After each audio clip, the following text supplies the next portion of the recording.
ذیشان خان روکھڑی پاکستان کے معروف سرائکی اور پنجابی گلوکار موسیقار اور فنکار ہیں جو روایتی لوک فوک اور جدید موسیقی دونوں کو ملا کر پیش کرتے ہیں۔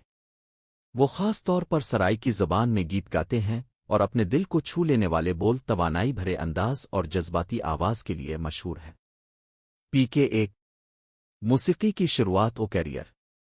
ذیشان نے موسیقی کا شعبہ اپنے گروہی ماحول اور خاندانی پس منظر میں شروع کیا، کیونکہ ان کے والد شفا اللہ خان روکھڑی خود ایک مشہور سرائکی لوک گلوکار تھے جنہوں نے پاکستان میں سرائکی موسیقی کو مقبول بنایا۔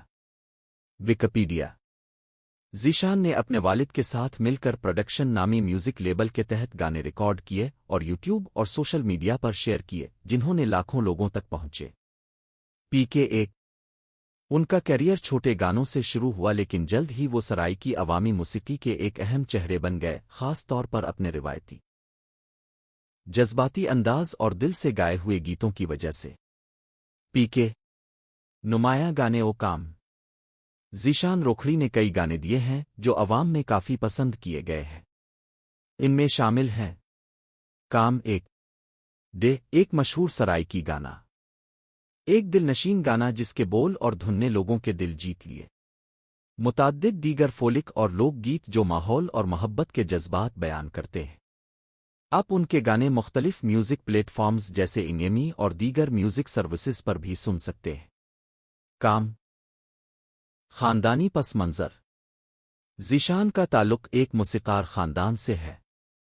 ان کے والد شفا اللہ خان روکھڑی پاکستان کے مشہور سرائکی لوک گلوکار تھے جنہوں نے فولک موسیقی کو نئی جہت دی۔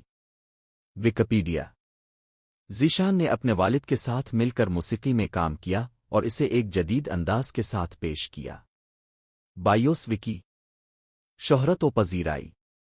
ذیشان روکھڑی نے نہ صرف پاکستان بلکہ برون ملک بھی اپنے گیتوں کے ذریعے مقبولیت حاصل کی ہے، خاص طور پر سرائکی اور پنجابی بولنے والے سنیما میں۔ ان کی پرفارمنس کے دوران لوگوں کی جانب سے بھرپور تاثر اور مالی استقبال بھی دیکھا گیا، جس میں ان کے گانے اور مقبولیت کے باعث فنکشنز میں ان پر نقدی برسائی جانے جیسے مناظر